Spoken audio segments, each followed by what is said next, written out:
Welcome to week 2 presentation. I am Devraj Gupta and I am going to cover the topic on implication of vendor merger and acquisition on enterprise efforts.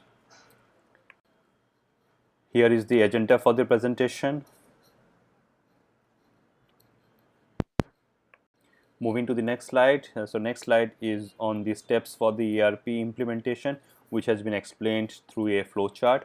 The first step is to determine whether the ERP is needed or not.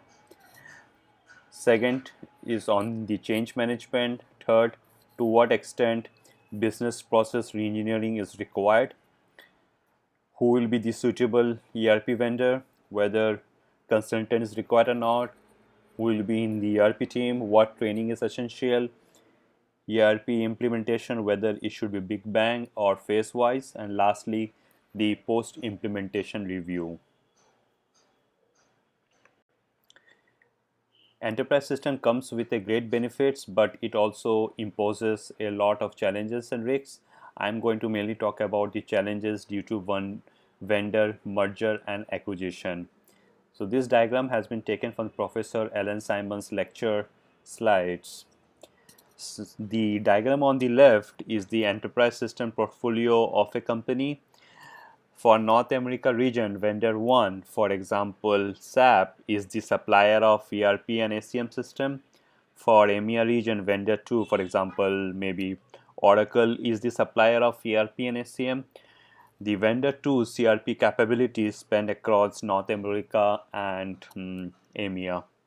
For some reason, company decide to standardize the enterprise system portfolio and go with vendor 1 as preferred supplier of the enterprise system product. So the diagram on the right shows that transition.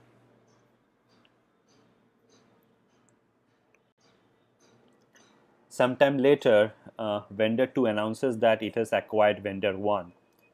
In that case, what would be the effect of such vendor merger and acquisition on the enterprise system standardization efforts?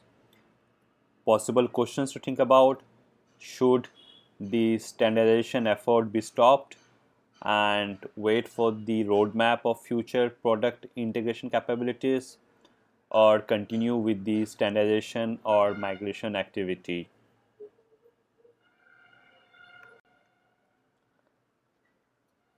Next slide is on the challenges due to vendor merger and acquisition activity. In this competitive environment, selection of perfect enterprise system product and vendor is necessary to achieve the productivity gain. So the first challenge is on the training. The change in vendor might need employees to retrain on some aspects of the newly merged vendor product. It is important to consider the level of training that will be required for the new product. Next challenge is on the customization. New integrated product might need customization to some extent to fit the organization business processes. How much customization the organization can afford? This is a question that needs to be decided.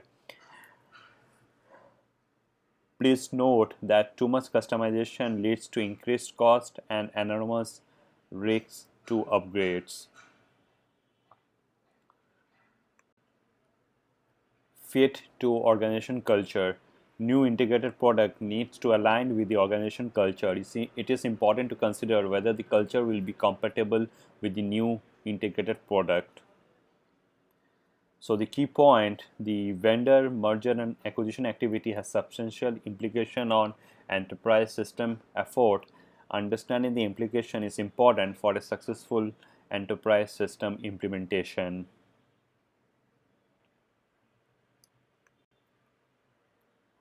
So lastly, coming to the discussion questions, what are the other challenges that are associated with vendor merger and acquisition activities on usual companies' enterprise system efforts? Or please share your experience on vendor M&A activities that had an effect on your organization enterprise system. I'm looking forward for your post in the discussion board. Thank you very much.